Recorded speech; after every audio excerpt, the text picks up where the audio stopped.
Good morning, students. Today, in geography, we are going to continue the same chapter, that is resource and development.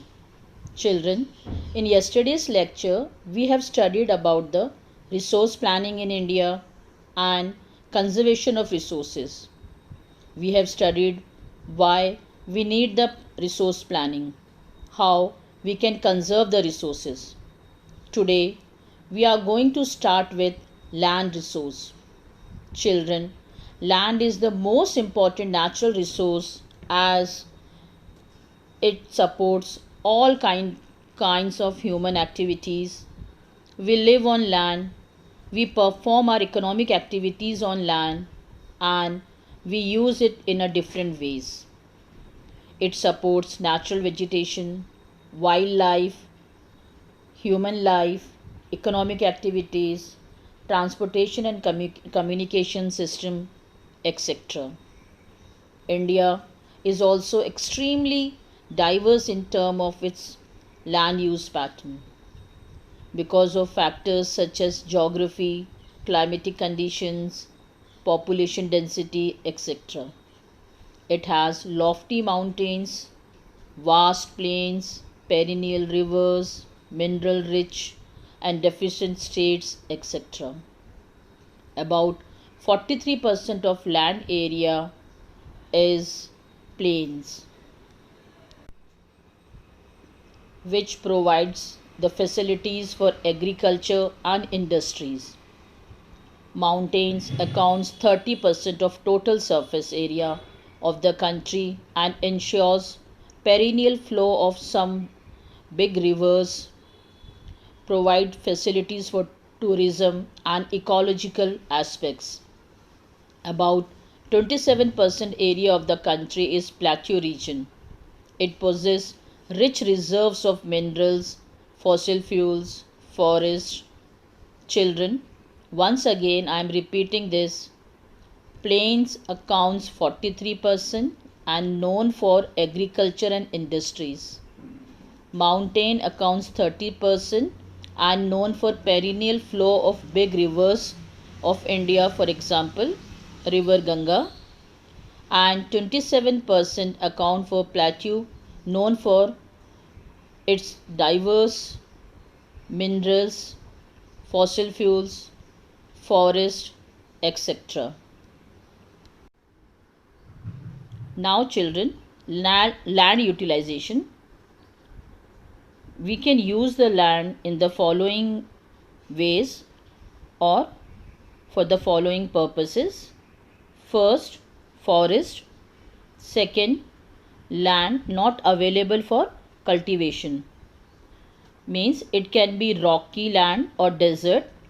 This also includes a land that is put to non-agricultural use such as making railway tracks, buildings, roads, factories, etc. Third, other uncultivated land excluding fallow land.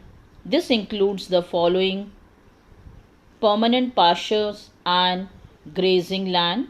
It is meant for livestock, grazing, etc. The land under miscellaneous tree crop grow not included in net sown area, and cultivable wasteland left on cultivated for more than 5 agricultural use. Cultivable wasteland means land left uncultivated for more than 5 agriculture years. Then fallow land, these lands include those areas which are left and cultivated for some period of time. This include current fallow means left without cultivation for one or less than one agricultural year, and other than current fallow land which is left uncultivated for the past 1 to 5 year agricultural years. Then net sown area, area sown more than once in an agricultural year, plus net sown area is known as gross cropped area. Children, what is gross cropped area? Gross cropped area means area sown more than once in agricultural year plus net sown area is known as gross cropped area. Now children, land use pattern in India. Land is limited and its use is determined on various factors such as physical and human. Physical factor means topography, climate, soil, and human factor means population density, technological capacity, and culture and tradition, etc. Children, total geographical area of India is 3.28 million square kilometer. But we have only 93% of total land use data because the land use reporting for most of the northeast states except Assam has not been done fully. Moreover, some areas of Jammu and Kashmir occupied by Pakistan and China have not done. Children, the pattern of net sown area varies greatly from one state to another. It is over 80% of total area in Punjab and Haryana and less than 10% in Arunachal Pradesh, Mizoram, Andaman and Nicobar Island. That means in Punjab and Haryana, most of the land is under the cultivation, and in the northeastern states such as Arunachal Pradesh, Mizoram, and Manipur, they have only about 10% of land under the cultivation. Forest area in the country is far lower than the desired 33% of geographical area. That means for any country, at least 33% area should be covered with forest, as it was outlined in the National Forest Policy of 1952. It was considered essential for maintaining of ecological balance and livelihood of millions of people who live on the fringe of these forests depends upon it. Continuous use of land over a long period of time without taking appropriate measure to conserve and manage it has resulted in land degradation. Land degradation is the process of deterioration of soil or loss of fertility of soil. The cause of land degradation can be divided into natural and human activities.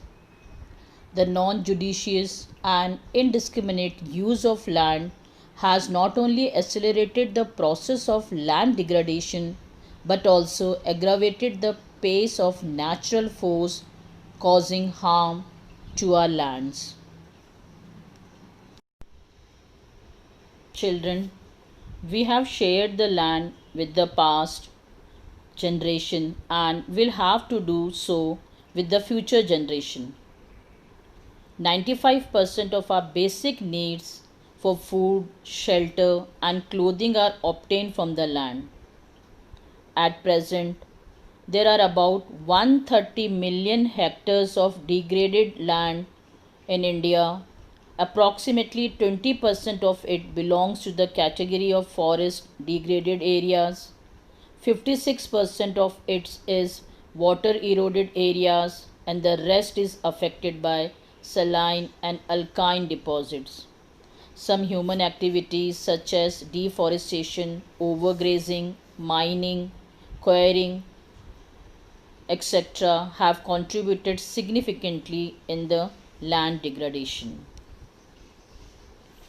In states like Jharkhand, Chhattisgarh, Madhya Pradesh, and Orissa, human activities such as deforestation to carry out mining process has caused severe land degradation. Excavation process alters the structure of line, stacking of topsoil, loss of soil due to dumping of mine waste. States like Gujarat, Rajasthan, Maharashtra, overgrazing has led to the loss of topsoil, top layer of the soil, and cause land degradation.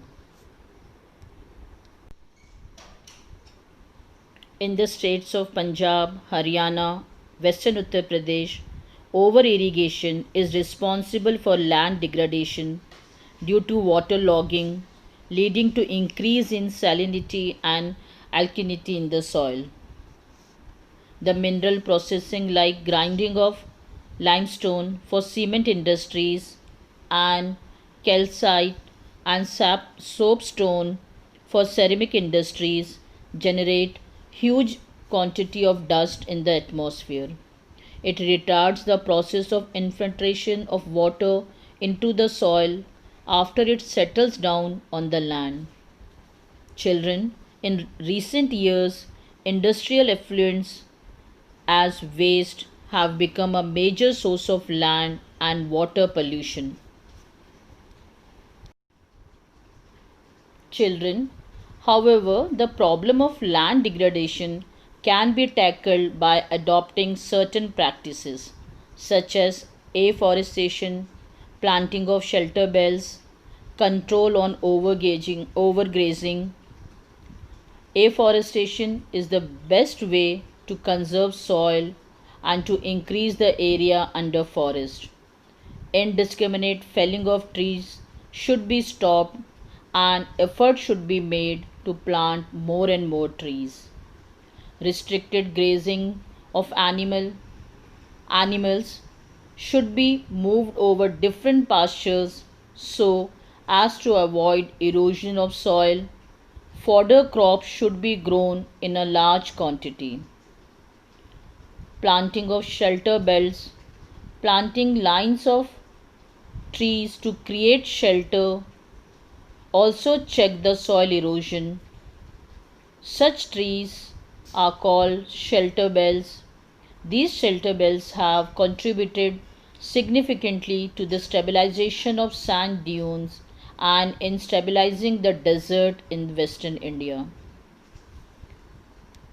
Proper discharge and disposal of industrial effluents and waste after treatment can reduce the land and water degradation in industrial and suburban areas.